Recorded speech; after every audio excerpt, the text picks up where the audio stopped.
Welcome students in the lesson some basic concepts of chemistry। अभी हम लेने जा रहे हैं बच्चे Dalton's atomic theory and Avogadro's hypothesis. तो बच्चे ऐसे हमारे मन में अभी तो खैर बहुत एडवांसमेंट्स हो गई हैं, लेकिन इन 18th और 19th सेंचुरी काफ़ी सारे डाउट्स रहे होंगे साइंस या केमिस्ट्री के रिलेटेड, जैसे why is one element different from others, why do elements to combine to form compounds, why is compound different from mixtures। ऐसे कई किस्म के डाउट्स जो हैं वो पनपते रहे होंगे। तो ये रिसर्च जो है कंटिन्यू चलती रहती है।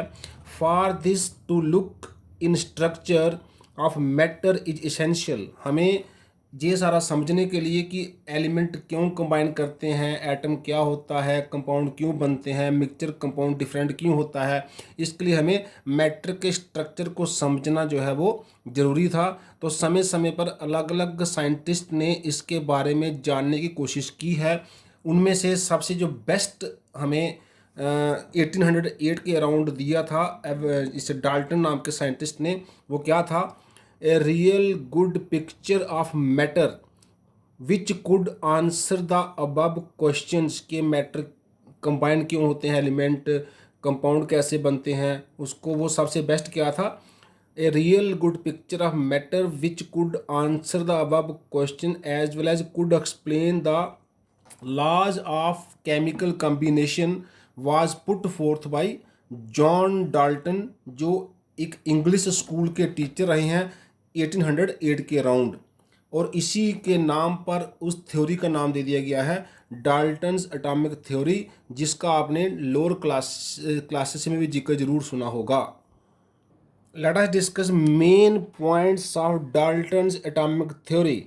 First point, matter is made up of extremely small individual particles called atoms. जो मैटर है वो सब छोटे से छोटा उसका जो पार्टिकल है जिसको इंडिविजुअल माना जाता है, जो फर्दर छोटा नहीं हो सकता है, उसको एटम नाम दिया गया है।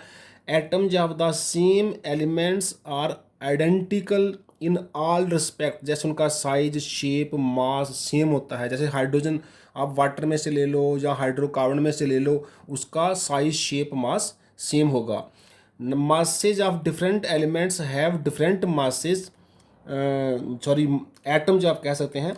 Atoms you can say atoms of different elements have different masses, size, possess different properties. जैसे सेम एलिमेंट की जो एटम है वो आइडेंटिकल होती हैं, ऐसे डिफरेंट एलिमेंट की जो एटम है वो नॉन आइडेंटिकल होती हैं, आप ये भी कह सकते हैं। Next number 4, atoms of the same और different elements combine to form compounds. Same के भी मिल सकते हैं, डिफरेंट के भी मिल सकते हैं, दो या दो से ज़्यादा वो कंपाउंड बनाते हैं।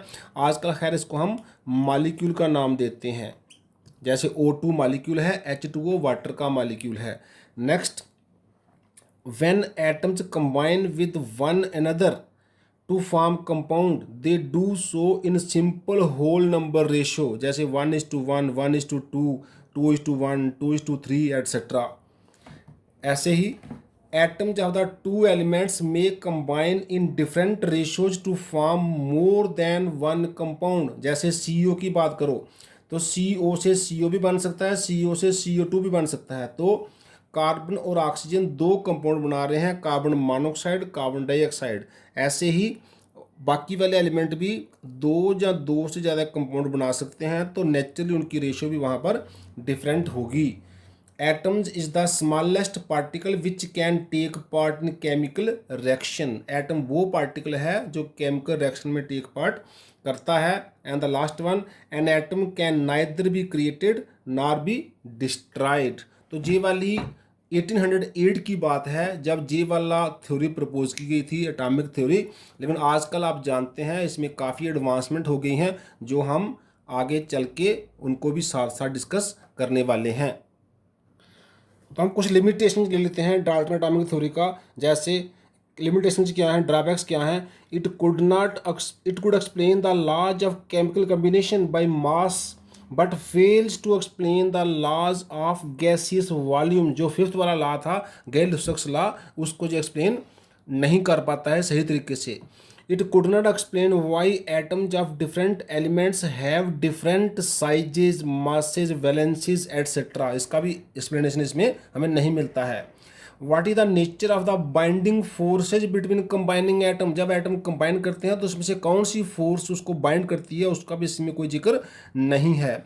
Y do elements combine to form compounds, अब एलिमेंट डिफरेंट एलिमेंट क्यों कंबाइन करते हैं, कंपाउंड कैसे बनाते हैं, उसका भी इसमें कोई जिक्र नहीं है। Acid could not give an idea about the sub atomic particle, जैसे न्यूट्रॉन्स क्या हैं, प्रोटॉन्स क्या हैं, इलेक्ट्रॉन्स क्या हैं, इसका इसमें कोई आइडिया नहीं है। तो इसको अंडरस्टैंड करने के लिए हम अब करने जा रहे हैं मॉडिफाइड डाल्टन्स एटॉमिक थ्योरी।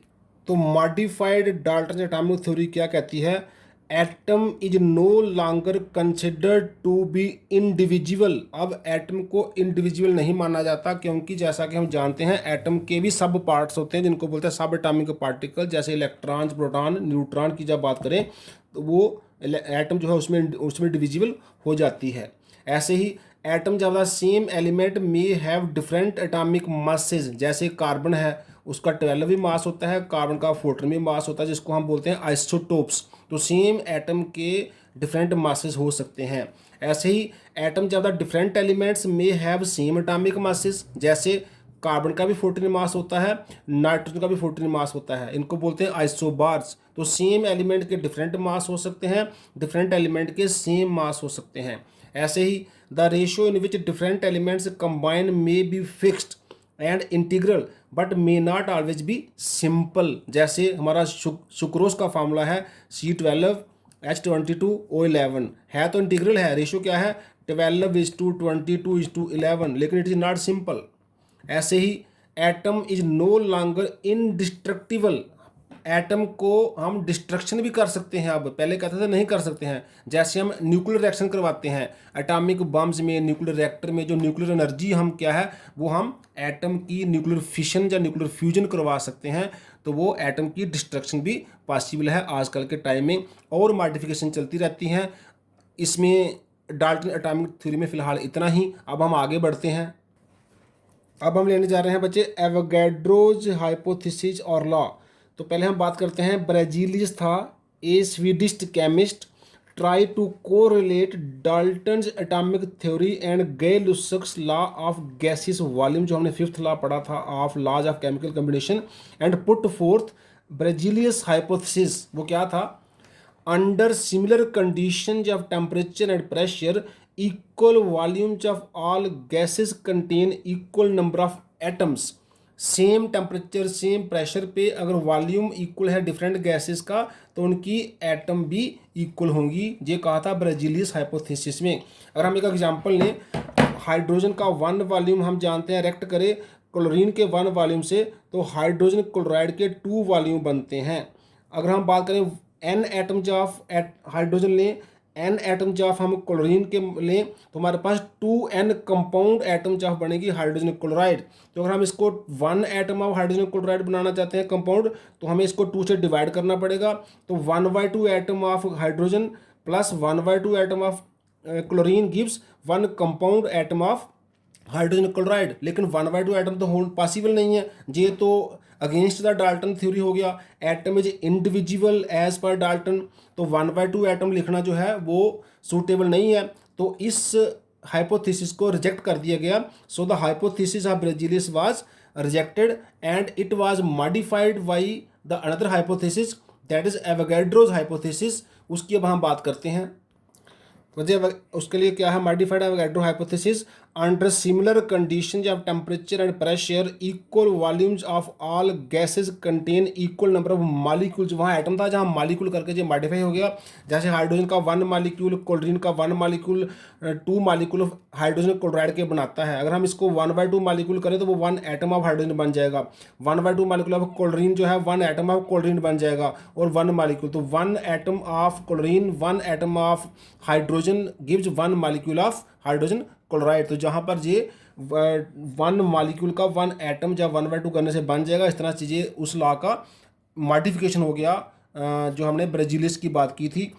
इससे हमें कि एप्लीकेशन पता चलते हैं एवोगैड्रो लॉ की। जैसे हम किसी एटम की एटॉमिसिटी फाइंड कर सकते हैं, किसी एलिमेंट की एटॉमिसिटी फाइंड कर सकते हैं। जैसे number of atoms of an element present in one molecule of the element is called atomicity of that element. जैसे फॉर एग्जांपल ऑक्सीजन जो है वो O2 की फॉर्म में होता है एलिमेंट, तो एक ऑक्सीजन के एलिमेंट में मॉलिक्यूल में 2 ऑक्सीजन है, तो ऑक्सीजन मॉलिक्यूल जो एटॉमिसिटी है वो 2 है, मींस ऑक्सीजन मॉलिक्यूल 2 एटम का बना हुआ है। ऐसे ओजोन मॉलिक्यूल जो है वो 3 एटम का बना हुआ है, तो ओजोन की एटॉमिसिटी 3 है। ऐसे हम इसकी नेक्स्ट एप्लीकेशन कर सकते हैं to find the relationship between molecular mass and vapour density. So हमारे पास क्या रिलेशन है, vapour density of a gas equal to density of the gas upon density of hydrogen. Hydrogen हम इसलिए ले रहे हैं क्योंकि हाइड्रोजन जो है वो लाइटेस्ट गैस है। Mass of certain volume of the gas at STP upon mass of the same, जितना गैस का वॉल्यूम है उतने same volume of hydrogen at STP। हम ऐसा भी कह सकते हैं mass of n molecules of the gas upon mass of n molecules of hydrogen. हम ऐसा भी कह सकते हैं mass of 1 molecule of gas upon mass of 1 molecule of hydrogen, या फिर 2 एटम्स ऑफ हाइड्रोजन, क्योंकि 1 मॉलिक्यूल ऑफ हाइड्रोजन में उसकी एटॉमिसिटी 2 है, तो 2 एटम्स ऑफ हाइड्रोजन। तो हमारे पास आ गया मॉलिक्यूलर मास अपॉन 2। तो हमारे पास क्या है, वेपर डेंसिटी। ये वेपर डेंसिटी हो गया मॉलिक्यूलर मास अपॉन 2। तो अगर हम मॉलिक्यूलर मास निकालना चाहेंगे तो 2 इससे मल्टीप्लाई हो जाएगा, तो मॉलिक्यूलर मास क्या हो गया 2 इंटू वेपर डेंसिटी। इस तरह से ये molecular mass of the gas का रिलेशन है with vapour density of the gas.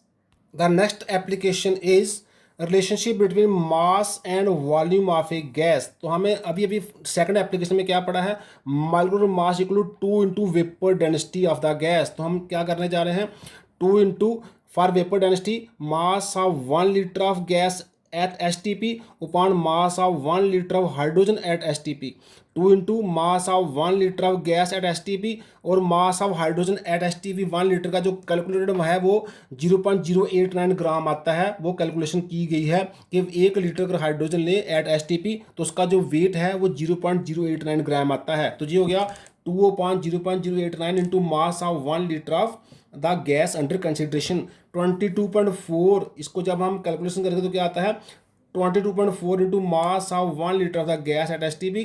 तो mass of 22.4 litre of the gas at STP बन जाता है, STP बन जाता है। तो क्या है, अगर 22.4 लीटर किसी गैस का होगा, 22.4 litre of any gas at STP weigh equal to the molecular mass of the gas expressed in grams.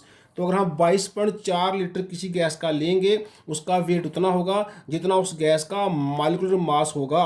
तो इसको बच्चे ग्राम मॉलिक्यूलर वॉल्यूम लॉ भी बोलते हैं। तो gram molecular volume law GMV law state क्या करता है, 22.4 litre of any gas at STP weigh equal to the molecular mass of the gas.